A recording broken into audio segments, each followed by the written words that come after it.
सुमित्रा अपनी दो बहू रुचि और विभा के साथ रहा करती थी, पर वो दोनों ही अपना सामान किसी से बांटना पसंद नहीं करती थी। ऐसे ही एक दिन रुचि रसोई में खाना बना रही थी, तभी उसकी सास सुमित्रा उसके पास आती है और कहती है, बहू, मैं क्या कह रही थी कि तू मेरे कमरे में एक कप चाय ले आ, जब तक मैं कमरे में आराम कर लेती हूँ।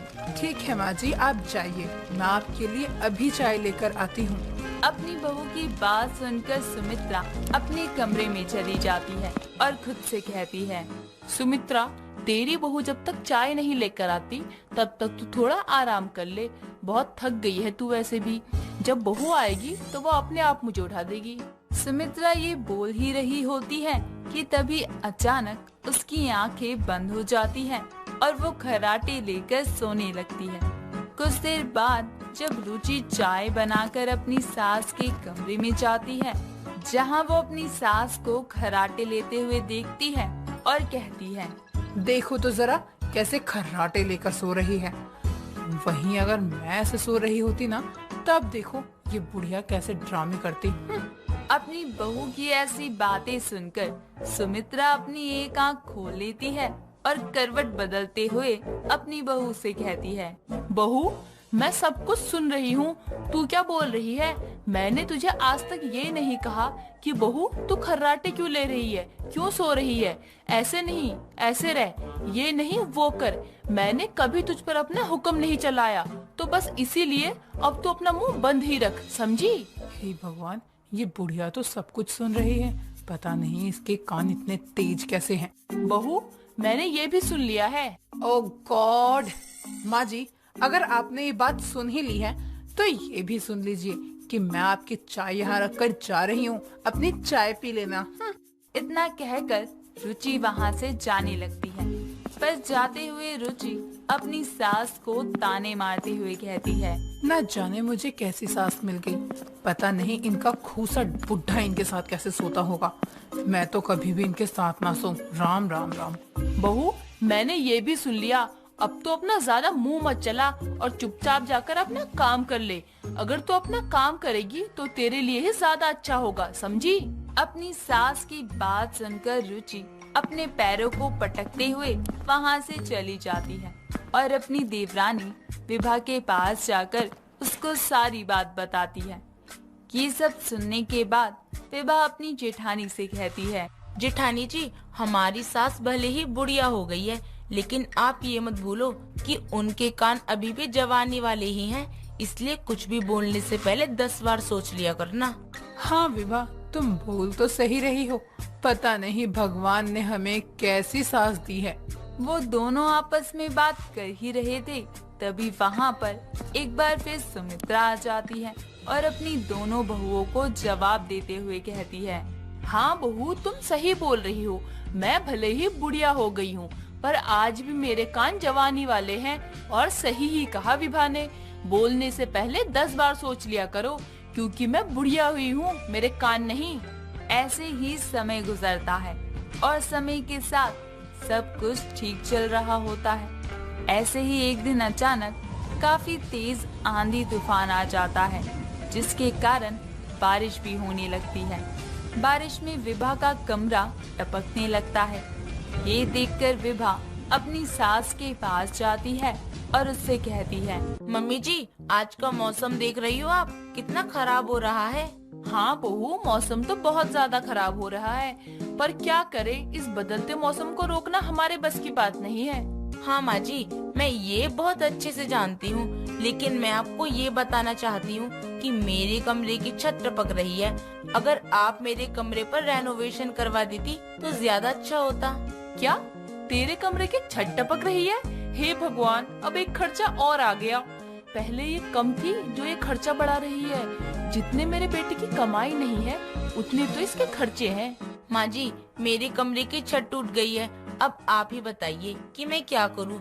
अब जब तक मेरे कमरे की रिनोवेशन नहीं होगा तब तक मैं कहाँ रहूँगी। मेरे पास इस हॉल में रहने के अलावा कोई दूसरा रास्ता नहीं है और रघु जी रह लेंगे इस हॉल में। कहीं ऐसा ना हो कि मैं रघु जी के साथ यहाँ सो रही हूँ और वहाँ जेठ जी आ जाएं। अगर उन्होंने मुझे रघु जी के साथ ऐसे देख लिया तो। बहू, तू इस चीज की चिंता मत कर, क्योंकि तुझे बाहर हॉल में सोने की जरूरत ही नहीं पड़ेगी। पर वो कैसे माँ जी? बाहर का मौसम तो इतना ज्यादा खराब चल रहा है। इस खराब मौसम के चलते हमारे घर में मेरे रूम का रिनोवेशन करने कौन आएगा? अरे बहू, तेरे रूम का रेनोवेशन करने वाले अभी नहीं बल्कि अगली सुबह आएंगे। जब तक रूम ठीक नहीं हो जाता तब तक तू तेरे जेठानी के रूम में रहेगी। मेरी दोनों बहुओं का एक ही कमरा होगा। जहाँ सुमित्रा ये सब कह रही थी, वहीं सुमित्रा की बड़ी बहू ये सब सुनते हुए आ जाती है और अपनी सास की बातें सुनकर रुचि का सर चकरा जाता है, जिसके बाद वो अपनी सास से कहती है, माँ जी, ये आप क्या कह रही हैं? भला दो बहुओं का एक कमरा कैसे हो सकता है? मेरे पति भी तो हैं। मैं अपने पति के साथ सोती हूँ। भला एक कमरे में मेरे पति और मेरी देवरानी कैसे सो सकती है? बहू, तू अपना दिमाग ना ही चला तो ज्यादा अच्छा होगा। अरे जब मैं बोल रही हूँ कि मेरी दोनों बहुओं का एक ही कमरा होगा, और रही मेरे बेटों की बात, वो दोनों हॉल में सो जाएंगे। इतनी भी कौन सी बड़ी आफत आ रही है उन दोनों को हॉल में सोने में? अरे कुछ ही दिन की बात है, तुम दोनों एक रूम में मैनेज कर लो। पर माँ जी, ऐसा कैसे हो सका है? चुप रहो तुम दोनों, कोई कुछ नहीं बोलेगा। ये मेरा फैसला है और मेरा फैसला नहीं बदलने वाला है। दो बहुओं का एक कमरा होगा मतलब होगा, समझ आया? विभा बहू, अपना सारा सामान पैक कर रुचि बहू के कमरे में ले जा, उसके अलमारी में शिफ्ट कर ले। अपनी सास के इस आखिरी फैसले के सामने विभा और रुचि कुछ नहीं बोल पाती और चुपचाप विभा अपना सारा सामान पैक करके रुचि के कमरे में आ जाती है और उसकी अलमारी खोलकर अपना सामान रखने लगती है। वहीं रुचि जब अपने कमरे में आती है तो विभा को अपनी अलमारी में छेड़खानी करते हुए देखकर रुचि को गुस्सा आ जाता है और वो गुस्से में अपनी देवरानी विभा से कहती है, विभा, ये तुम क्या कर रही हो? बिना मुझसे पूछे तुम मेरी अलमारी को हाथ कैसे लगा सकती हो? क्या तुम्हें पता नहीं कि मुझे जरा भी पसंद नहीं कि कोई बिना मुझसे पूछे मेरे सामान को हाथ भी लगाए? माफ करना दीदी, पर आपने सुना नहीं, बाहर माँ जी ने कहा था कि जब तक मेरा कमरा रेनोवेट नहीं हो जाता तब तक मैं आपके कमरे में रहूंगी। कमरे में रहोगी, लेकिन इसका मतलब ये नहीं कि तुम मेरे कमरे में सभी सामानों को हाथ लगाओ, समझी? विभा अपनी जेठानी की कोई बात नहीं सुनती और चुपचाप अपना सामान रख वहाँ से चली जाती है। ऐसे ही कुछ देर बाद सुमित्रा के बेटे घर आते हैं और अपने बेटों को देखकर सुमित्रा कहती है, रघु बेटा, भारी बारिश के चलते तेरा कमरा टपक रहा है, जिस वजह से मैंने दोनों बहुओं को एक कमरे में शिफ्ट कर लिया है। तुझे कोई दिक्कत या परेशानी तो नहीं है ना? नहीं माँ, मुझे और भैया को कोई परेशानी नहीं होगी। और वैसे भी जब तक ना रूम रेनोवेट ना हो जाए तब तक मैं और भैया हॉल में ही सो जाएंगे। हाँ बेटा, मैंने भी यही कहा दोनों बहुओं को। खैर छोड़ और चल खाना खा ले। इतना बोलकर सभी खाना खाने लगते हैं। कुछ देर बाद सभी सोने के लिए चले जाते हैं। देर रात जब रुचि और विभा एक साथ सो रही होती हैं, तभी रुचि विभा को फैलकर सोते हुए देख खुद से कहती है, बड़ा पैर पसार कर सो रही है ना? खुद इतनी सारी जगह में सो रही है और मुझे इतनी सी जगह दी है। अभी बताती हूँ मैं इसको। अब क्या था, रुचि अब सोने की एक्टिंग करती है, जिसके बाद वो विभा को एक जोरदार थप्पड़ मारती है।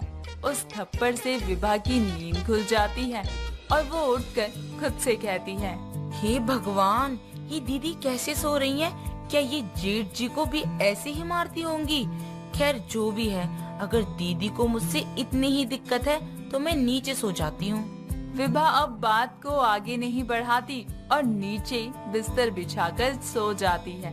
अपनी देवरानी की समझ देखकर रुचि भी अब अपनी देवरानी के पास आकर सो जाती है। उमा की बहू पूर्वी को सुबह जल्दी उठने की आदत थी, जिससे उमा को प्रॉब्लम थी। अब भला किसी सास को अपनी बहू के सुबह जल्दी उठने से भी प्रॉब्लम हो सकती है क्या? लेकिन उमा को अपनी बहू पूर्वी से प्रॉब्लम तो थी, जिसकी वजह से उमा अपनी बहू पूर्वी से कहती है, बहू तो इतनी सुबह सुबह मत उठा कर। मुझे तेरे सुबह उठने से प्रॉब्लम नहीं है, लेकिन इतना भी काम नहीं होता कि तू इतनी जल्दी उठकर बैठ जाती है। माँ जी, मुझे नींद नहीं आती, इसलिए सुबह जल्दी उठकर काम कर लिया करती हूँ। इसमें बुराई ही क्या है? बहू, लेकिन सुबह उठकर तू छत पर घूम लिया कर, ये खटपट से हमारी भी नींद खराब होती है। अच्छा माँ जी, अब मैं अगर सुबह जल्दी उठ भी गई तो काम नहीं किया करूँगी। अगली सुबह पूर्वी 5 बजे ही उठकर हॉल में बैठकर हाई वॉल्यूम में टीवी देखने लगती है, जिसके बाद पूर्वी की सास और उसके पति की नींद खुल जाती है और उमा अपने कमरे से उठकर आती है और अपनी बहू पूर्वी से कहती है, बहू, तुझे नींद नहीं आती तो तू किसी को चैन से सोने भी नहीं देगी क्या? माँ जी, अब मैं कौन सा कोई काम कर रही हूँ? मैं तो टाइम पास के लिए हॉल में आई हूँ टीवी देखने के लिए। अब तू काम का शोर नहीं कर रही तो टीवी का वॉल्यूम तो तेज करके टीवी देख रही है ना। और तूने टीवी का वॉल्यूम इतना तेज कर रखा है कि मुझे तो क्या, सारे मोहल्ले को पता चल रहा है कि तू क्या देख रही है। ठीक है माँ जी, आप सो जाओ, मैं टीवी बंद कर देती हूँ। पूर्वी के रोज सुबह जल्दी उठ जाने की वजह से इतना शोर घर में हो जाता था कि उमा, ऐसा लग रहा है तेरे चेहरे से। आ विमला, और बता कैसी है? क्या बताऊं तुझे, मेरी बहू की वजह से अब उठी हूँ मैं, वो भी इतनी लेट। ऐसा क्या हुआ जो तेरी बहू ने सोने नहीं दिया? अरे ये सुबह 5 बजे उठकर खटपट करती रहती है और मेरी नींद खुल जाती है। इसके बाद मुझे सुबह नींद आती है और मैं उठने में लेट हो जाती हूँ। अरे कैसी सास है तू माँ, मैं तो अपनी बहू को रोज कहती हूँ सुबह जल्दी उठा कर, लेकिन वो सुनती ही नहीं है और ना ही सुबह जल्दी उठती है। विमला, जो भी हो, लेकिन ये सुबह उठकर सबकी नींद भगाने का काम करती है। ये उठकर काम करे, लेकिन ये काम का शोर ज्यादा करती है। पूर्वी बेटा, जल्दी उठकर थोड़ा छत पर घूम लिया कर, ये जरूरी नहीं कि तू सुबह उठकर काम ही करे। पूर्वी को रात में जल्दी नींद आ जाती थी और वो सुबह में जल्दी से उठ भी जाया करती थी। ऐसे में उमा या पूर्वी का पति मनोज उसे कुछ भी कहता तो उसे वो सीरियस नहीं लिया करती और रोज सुबह जल्दी उठकर खटपट करने लगती थी। अब उमा इससे तो बहुत परेशान हो चुकी थी और वो पूर्वी को समझा ही सकती थी, लेकिन वो समझने से कहाँ मानने वाली थी। देर शाम मनोज ऑफिस से जल्दी आ जाता है, जिसे देखकर उमा अपने बेटे से कहती है, मनोज, आज तो ऑफिस से जल्दी आ गया, परेशान भी लग रहा है। क्या बात है, किसी ने कुछ कहा क्या? आज मुझे मेरे बॉस ने ऑफिस से निकाल दिया। लेकिन क्यों? क्या बात हुई ऐसी जो उसने तुम्हें ऑफिस से निकाल दिया? मैं कई दिनों से ना रोज लेट पहुंचता था ऑफिस, और इसलिए उन्होंने मुझे ऑफिस से ही निकाल दिया। ये सब पूर्वी की वजह से हुआ है। यही सुबह उठकर सबको उठा देती है और तू भी लेट उठकर ऑफिस जाने लगता था। माँ, अब आप उसे क्या ही कह रही हो? उसे समझना होता ना, तो अब तो वो समझ चुकी होती।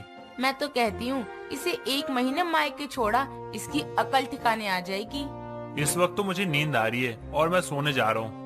मनोज के कमरे में जाने के बाद ही उमा पूर्वी पर बरस पड़ती है और उससे कहती है, बहू, तेरी वजह से मनोज क्या जॉब छूट गई।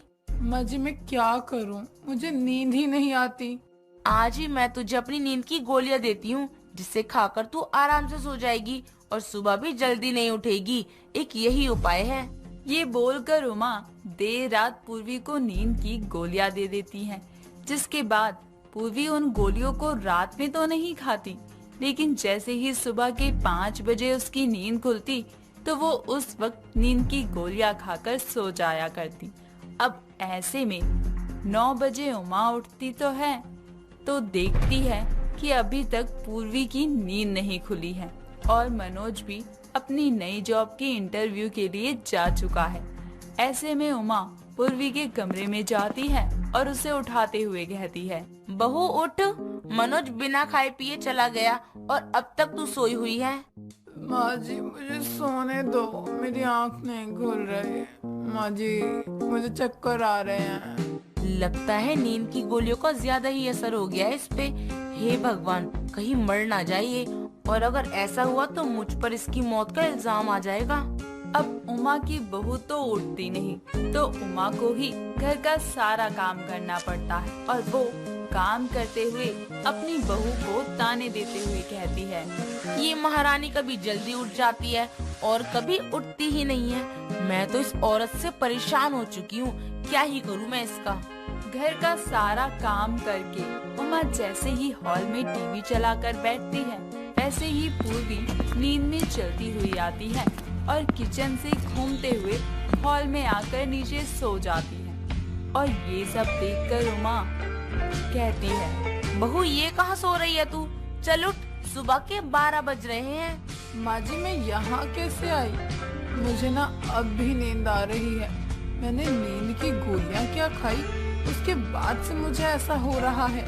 बहू अब जाकर सो ही जा तू, जब नींद खुले उठ जाइयो। ऐसे में पूर्वी पूरे दिन सोती ही रहा करती है और ऐसे में उमा पूर्वी की हालत देखकर सोचती है, अब इसे मैं कोई नींद की गोलियां नहीं दूंगी। आज तो इसने हद ही कर दी, अब तक सो रही है, शाम हो चुकी है, अब ये सुबह जल्दी उठे और जो मन करे। मैं तो इसे कोई दवा नहीं देने वाली हूँ, सारा काम मुझे ही करना पड़ रहा है आज का। अगले दिन सुबह पूर्वी जल्दी उठकर नींद की गोलियां नहीं खाती, क्योंकि उसने जो कल नींद की गोलियां खाई थी उससे उसे नींद ही इतनी आई कि वो उठ ही नहीं पाई। और ऐसे में अब वो फिर से सुबह उठकर खटपट करने लगती है और ये सुनकर उमा अपना मुंह ढककर सो जाती है। लेकिन आज भी फिर वो लेट हो जाती है सुबह उठने में। और ऐसे में उमा अपनी बहू से कहती है, बहू आज अच्छा हुआ जो तू जल्दी उठ गई, वरना मुझे तो लगा था आज भी नींद में ही रहने वाली है और कहीं तुझे कुछ हो गया तो सारा इल्जाम मुझ पर आ जाएगा। माँ जी क्या गोली दी थी आपने मुझे खाने के लिए? मेरी तो आँख ही नहीं खुली एक बार भी। बहू अच्छा है तू सुबह ही उठ जाया कर, मुझसे अब इस उम्र में काम नहीं होता और तुझे तो अब आदत हो गई है सुबह जल्दी उठने की।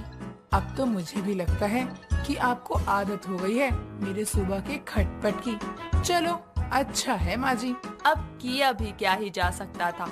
उमा पूर्वी को नींद की गोलियां खिलाकर एक्सपेरिमेंट कर चुकी थी, पर उसका उल्टा असर देखकर उमा भी अपनी बहू के सुबह उठने के पैटर्न को अपना ही लेती है। आकांक्षा और प्रेरणा दोनों सगी बहनें थी, लेकिन दोनों इतनी ज्यादा लड़ाकू थी कि आए दिन इनकी लड़ाई की आवाजें मोहल्ले में आया करती और इसी बात से उनकी माँ उन्हें बहुत ज्यादा डांट लगाती। लेकिन दोनों को जरा भी अकल नहीं आती। ऐसे ही एक दिन दोनों बैठकर टीवी देख रही थी, तभी आकांक्षा कहती है, टीवी का रिमोट दे, मुझे अपना सीरियल देखना है। इतने दिन हो गए देखा भी नहीं, पता नहीं क्या चल रहा होगा अब सीरियल में। दे जरा मैं देखूं तो क्या हो रहा है उसमें। तू देख नहीं रही कि मैं टीवी देख रही हूँ? जो भी देखना हो बाद में देख लियो।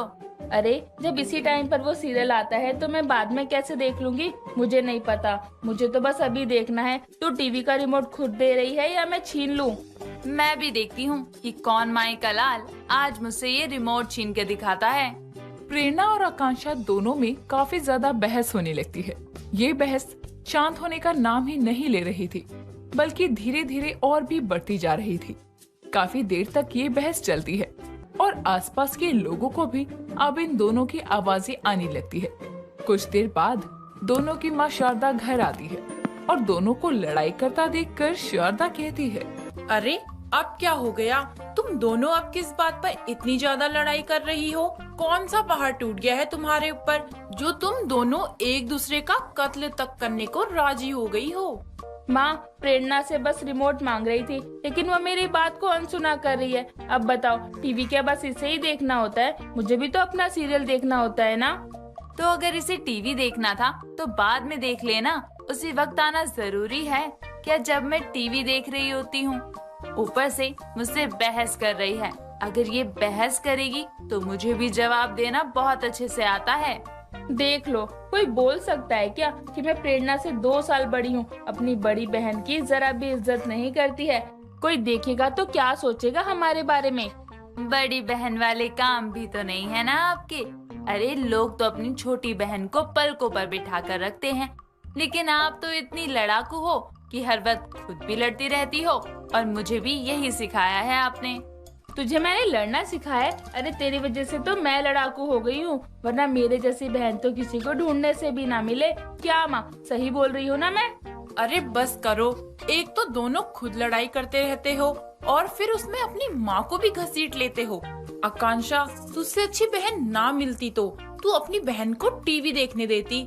और प्रेरणा, तूने भी तो छोटी होकर बड़ों की तरह ही लड़ाई की है ना, तो तू भी कुछ ना ही बोल, वही सही रहेगा।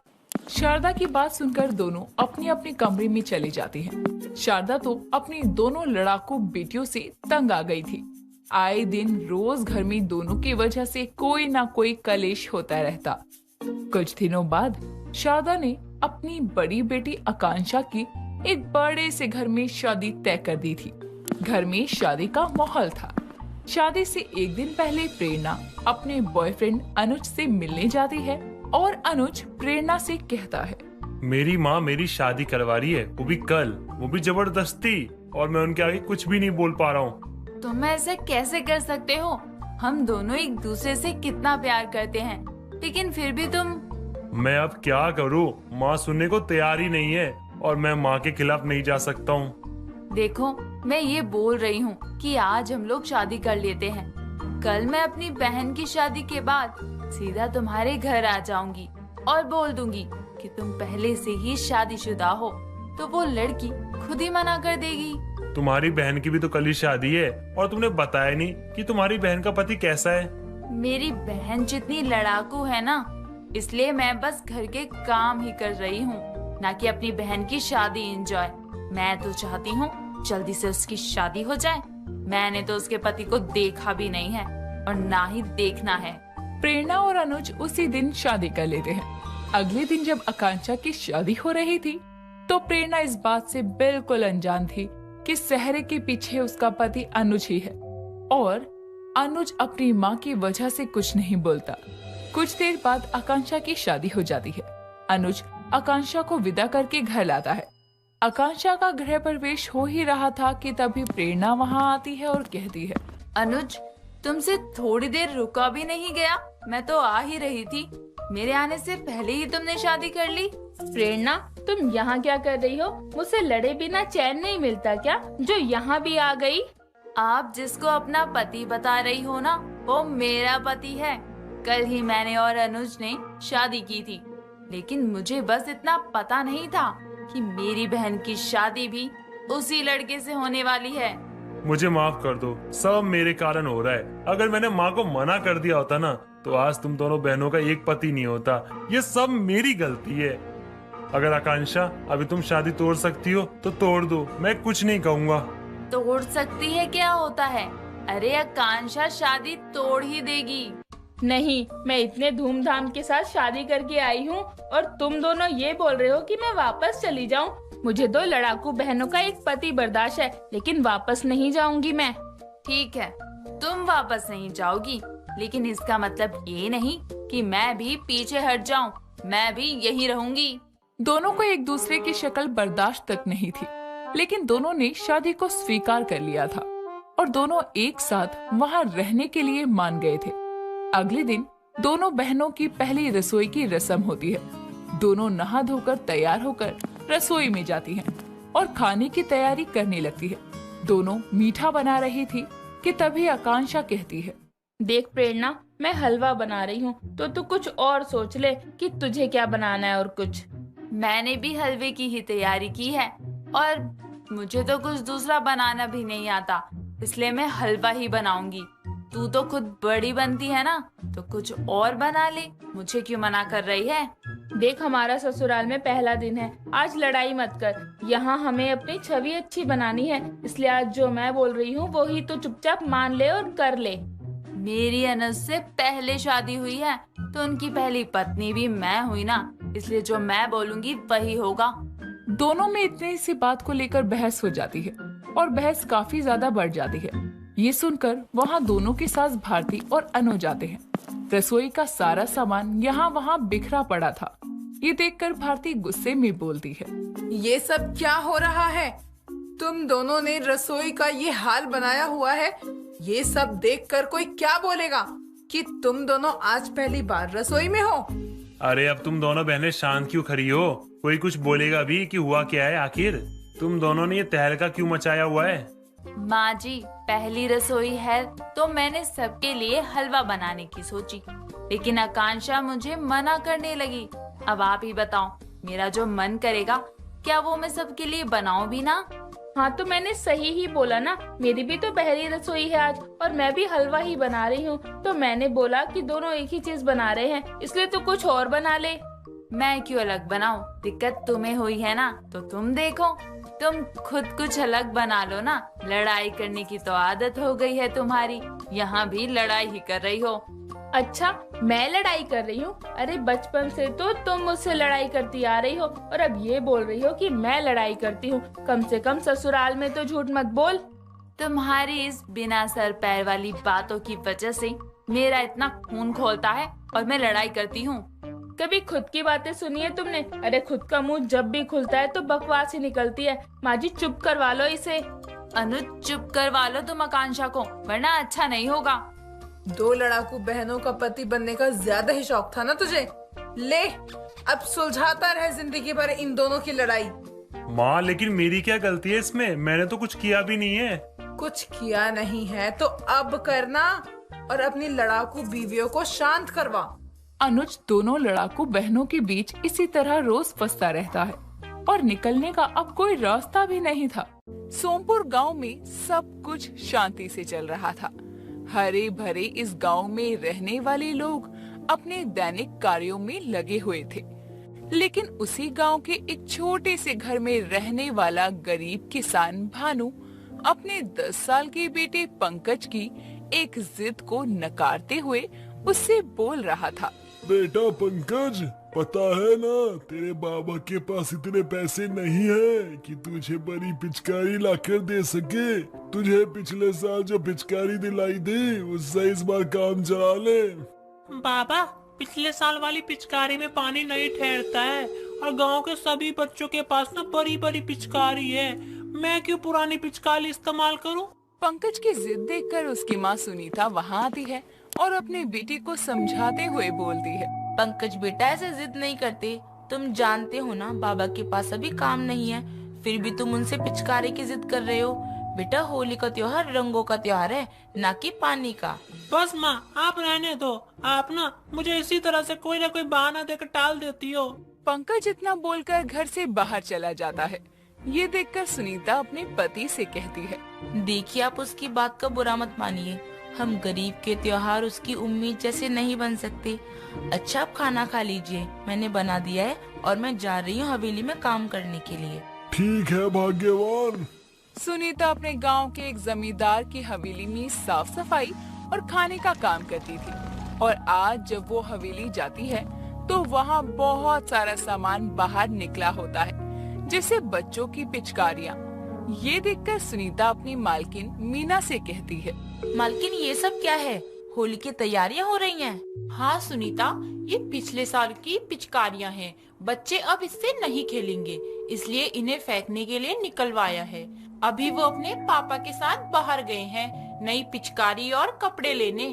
कपड़े लेने? मालकिन, होली पर तो पुराने कपड़े पहनते हैं ताकि गंदे होकर खराब भी हो जाए तो कोई दुख ना हो। अरे सुनीता, हम लोग होली पर साफ सुथरे नए कपड़े पहनते हैं, वो भी सफेद रंग के, ताकि उस पर होली के रंग खिलकर दिखे और बाद में उन कपड़ों को फेंक देते हैं। हर साल वही कपड़े थोड़ी पहनेंगे। वाह रे भगवान किस्मत, हमारे घर में साधारण दिनों में तन ढकने के लिए कपड़ों की कमी हो जाती है और यहाँ देखो। मालकिन, अगर आप बुरा ना माने तो एक बात कहूँ? हाँ हाँ बोल सुनीता। वो अगर आप ये पिचकारियाँ फेंकने ही वाली हैं तो क्या आप ये मुझे दे सकती हैं? मेरा बेटा बहुत खुश हो जाएगा। मेरे पास इतने पैसे नहीं हैं कि उसको नई दिला सकूं और ये तो देखने में भी नहीं ही है। सुनीता की बात सुनकर मीना उसको पुरानी पिचकारियाँ ले जाने की इजाजत दे देती है, जिसके बाद सुनीता पूरे दिन हवेली के काम करके शाम को वो सामान लेकर घर जाती है और अपने उदास बैठे बेटे पंकज के पास जाकर उसको 2 पिचकारियाँ देते हुए बोलती है, देखो पंकज, तुम्हारे लिए पिचकारी कैसी है? वाह माँ, ये तो बहुत बड़ी और महंगी है। आप कहाँ से लाई? और एक नहीं 2-2 लाई हो। आप ना सच में बहुत अच्छी हो। अब देखना मैं कैसे अपने दोस्तों के सामने ना ये पिचकारी दिखाता हूँ। नहीं बेटा, किसी के आगे दिखावा नहीं करना और तू खुश रह। अब कोई शिकायत नहीं है ना तुझे माँ बाबा से? नहीं माँ। सुनीता ये सुनकर पंकज के सर पर हाथ फेरकर अंदर जाती है, जहाँ भानु उससे कहता है, कहाँ से लाई हो इतनी महंगी पिचकारी? मालकिन अपने बच्चे की पुरानी पिचकारी फेंक रही थी तो उनसे ही मांग लाई हूँ। अब गरीब ही सही, लेकिन अपने बच्चे की खुशी और उसकी होली को यादगार बनाने के लिए कुछ तो करना ही था। एक तरफ सुनीता के घर में होली की तैयारियों में कुछ भी खास नहीं हो रहा था, तो वहीं दूसरी ओर मीना के घर में होली की तैयारियां जोरों शोरों से चल रही थी। होली के एक दिन पहले अपने घर में होली की पार्टी के लिए मीना कुछ हलवाइयों को घर बुलाकर कहती है, देखिए परसों होली है तो आप सब समय पर आना, सब कुछ बहुत अच्छे से बनना चाहिए, मेहमान खाने की तारीफ करके जाए। अब आप जाइए। मीना को होली की तैयारियां करते देखकर उसका पति जमींदार माधव और बेटी रैना उसके पास आते हैं और रैना अपनी माँ से कहती है, माँ, आपने बहुत अच्छी तैयारियाँ की है होली की। मैंने भी अपने सभी दोस्तों को बुलाया है, सभी बहुत उत्साहित है आने के लिए। सही कहा बिटिया ने, मेरे भी दोस्त कह रहे थे कि होली की तो सबसे अच्छी तैयारी यहीं पर होती है। अब साल में एक बार आती है होली तो सब कुछ खास ही होना चाहिए। मीना अपने पति और बेटी से ये बातें कर ही रही थी कि तभी वहाँ सुनीता आ जाती है और हवेली में हो रही चहल पहल को देखकर कहती है, मालकिन, आज हवेली में बहुत लोग हैं और बाहर आंगन में भी पानी के बड़े बड़े ड्रम भरे जा रहे हैं। होली के काम हो रहे हैं मीना। अच्छा, तुम कल से 2 दिन तक छुट्टी कर लेना, तुम्हें भी तो होली के काम करने होंगे अपने घर पर। मालकिन, हम गरीब के घर में होली की तैयारियां नहीं होती। त्योहार मनाने के लिए पैसों की जरूरत होती है, जो कि हम लोगों पर नहीं है। सुनीता इतना बोलकर वहाँ से चली जाती है, तो वहीं सुनीता की बात सुनकर मीना और उसके परिवार को उस पर दया आ जाती है। उस दिन शाम को घर आते हुए सुनीता एक रंग वाले के पास रुककर उससे कहती है, भैया, ये गुलाल के पैकेट कितने के हैं? बहन जी, एक पैकेट 100 रुपए का है। खुला गुलाल लोगी तो 50 का 250 ग्राम। क्या भैया, त्योहार आया नहीं कि लूट मचा दी? अब लेना है तो लो, वरना कोई बात नहीं। अगर बिना रंग लिए गई तो पंकज होली कैसे खेलेगा? क्या करूं? पर मेरे पास कुल 200 रुपए हैं। होली पर कुछ खास भी तो बनाना पड़ेगा। अपनी हालत देखते हुए सुनीता 50 रुपए का खुला गुलाल लेकर और बाकी के पैसों से बाजार से थोड़ा सा पनीर लेकर घर आती है। अब अगले दिन होली का त्योहार था। पंकज अपनी माँ के पास आकर उससे कहता है, माँ, रंग का है? आप तो लाने वाली थी ना, और मिठाई भी नहीं बनाई आपने होली पर। मेरे सारे दोस्त बाहर मिठाई खा रहे हैं। बेटा, खाना बनाया है आज, पनीर की सब्जी और चावल, और गुलाल के पैकेट तो मैंने तुझे कल शाम को ही दिए थे, वो कहाँ गया? वो मुट्ठी भर रंग तो मैंने कल ही खत्म कर दिया होलिका दहन में। माँ, मुझे और रंग दो ना, मुझे चाहिए, और मुझे मिठाई में गुंजिया खानी है, दो ना माँ। पंकज अपनी माँ से जिद करने लगता है। ये देखकर भानु को गुस्सा आ जाता है और वो पंकज को गुस्से में अपनी तरफ खींचते हुए उसे बोलता है, पंकज, तुम्हें अपनी माँ की हालत और मेरी हालत दिखाई नहीं देती क्या? फिर भी तुम जिद कर रहे हो। तो क्या मैं भी अपनी होली आपकी तरह गरीबों वाली मनाऊं? पंकज की ये बात सुनकर भानु उसको गुस्से में थप्पड़ लगाने लगता है कि तभी दरवाजे पर खड़ा जमींदार माधव, जो अपनी पत्नी और बेटी के साथ वहाँ आया था, भानु को रोकते हुए कहता है, भानु, ये क्या कर रहे हो? एक बच्चे पर हाथ उठा रहे हो, वो भी आज त्योहार के दिन। मालिक, आप। मालिक और मालकिन, आप यहाँ बैठिए ना। सुनीता, तुमको तो अपने पति को रोकना चाहिए था ना, तुमने भी अपने बेटे पर हाथ उठाने दिया। मालकिन क्या करे, बेबुनियादी जिद कर रहा है। आप जानती है ना, इनका काम आपके खेतों में ही है, और अभी खेत बंजर हैं, तो ये घर पर बैठे हैं, और मैं अपनी कमाई से घर चला लूं, वही बहुत है। ऐसे में ये होली पर मिठाइयों और महंगे रंगों की मांग करेगा, तो कहाँ से लाऊं मैं? ये बच्चा है सुनीता, इसकी भी इच्छा बाकी बच्चों ही जैसी है। और देखो, हम तुम्हें आज होली की शुभकामनाएं देने आए हैं। ये मिठाई और कुछ रंग है, और वैसे भी त्योहार तो मिलकर बनाने की चीज है। इसमें क्या अमीर और क्या गरीब, और मीना आंटी, अगर आप इजाजत दें तो मैं पंकज को अपने साथ घर ले जाना चाहती हूँ। वहाँ मेरे और भी दोस्त आएंगे, हम मिलकर होली खेलेंगे। अपने मालिक और मालकिन को अपने घर में देखकर सुनीता और भानु की आंखें भर आती है और वो दोनों ही उनके सामने हाथ जोड़ते हुए कहते हैं, अगर आप जैसे लोग हर गरीब की जिंदगी में हो तो उससे अपनी गरीबी अभिशाप नहीं लगेगी। आपके कारण हमारी होली यादगार बन पाई मालिक, आपका बहुत बहुत धन्यवाद। अरे ये सब छोड़ो और आओ गले लगो। माधव भानु को गले लगाकर होली की बधाई देता है, जिसके बाद वो सब पंकज के साथ अपनी हवेली लौट जाते हैं, जहां पंकज अपनी उम्र के कई दोस्तों के साथ होली मनाता है। तो घर में आई मिठाई खाकर सुनीता और भानु की भी होली यादगार बन जाती है। अब्दुल कई सालों से दर्जी का काम किया करता था, लेकिन अब उसकी उम्र ज्यादा हो चुकी थी। तो अब्दुल का बेटा अरमान अपने पिता के साथ दुकान पर रहा करता था और वो मोहल्ले के लोगों के कपड़ों का नाप लेने के लिए घर घर भी जाया करता था।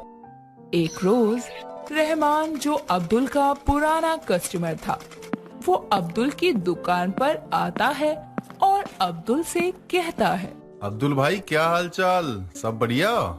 जनाब सब अच्छा है, बड़े दिनों बाद आना हुआ है, क्या बात है? अब्दुल भाई, मेरी बेटी नूरी के लिए मुझे कपड़े सिलवाने थे, मैंने सोचा बोलता जाऊं ताकि आप शाम को आकर नाप ले लें। भाईजान अब मुझसे तो चला नहीं जाता, ऐसा करता हूँ अपने लड़के अरमान को भेज देता हूँ, वो लेकर आ जाएगा नाप, आप चिंता मत कीजिए। अब अब्दुल अपने बेटे अरमान के आने पर देर शाम उसे रहमान के घर भेजता है, जहाँ जाकर अरमान रहमान की बेगम यानी उनकी पत्नी शबाना से कहता है, जी आंटी जी, मैं अरमान, दर्जी अब्दुल का बेटा। आओ आओ बेटा, कपड़ों के नाप लेने आए हो? जी आंटी जी, आप बता दे किन का नाप लेना है। शबाना पहले तो कपड़ों के नाप अरमान को दे देती है और उसके बाद शबाना अपनी बेटी नूरी को आवाज लगाकर बुलाती है, लेकिन नूरी अपने माथे पर चुन्नी रखने लगती है। ऐसे में शबाना अपनी बेटी नूरी से कहती है, अरे आजा, ये अपने ही घर का बच्चा है अरमान, इसके पिताजी तो पुराने दर्जी हैं हमारे। अब जैसे ही नूरी अपने कमरे से बाहर आती है, वैसे ही अरमान नूरी को देखकर पहली ही नजर में अपना दिल हार बैठता है और नूरी अरमान के सामने आकर अरमान से कहती है, जी मुझे तो एक बुर्का और 2 सूट सिलवाने हैं। अरमान तो नूरी को देखता ही रह जाता है। तभी नूरी अरमान से कहती है, आपने सुना मैंने आपसे क्या कहा? जी नहीं, क्या सिलवाना है आपको? वो मेरा ध्यान पापा के हिसाब पर था। अरमान तो नूरी पर दिल हार चुका था, लेकिन नूरी भी समझ जाती है कि अरमान को उसे देखकर कुछ तो हुआ। और इस इंसिडेंट के बाद अरमान का नूरी के घर आना जाना होने लगता है। अब ऐसे में नूरी और अरमान को कब और कैसे एक दूसरे से प्यार हुआ, ये दोनों को पता ही नहीं चल पाया। लेकिन अब तो जो नूरी बाहर जाने से डरती थी, वो अब अरमान की दुकान पर आने जाने लगी। एक रोज रहमान अपनी बेटी नूरी से कहता है, मुझे ऐसा लगता है कि अब तुम्हारी उम्र निकाह के लायक हो चुकी है और तुम्हारा निकाह करके भी मैं फारुक हो जाऊं। लेकिन अब्बा जान, मुझे तो निकाह करना ही नहीं है। अगर तुम्हें ऐसा लगता है कि तुम यहाँ से दूर चली जाओगी, अपनी अम्मी से दूर हो जाओगी, तो ऐसा बिल्कुल नहीं है। मेरे पुराने दोस्त मोहम्मद काजी के लड़के से तुम्हारा रिश्ता तय किया है मैंने।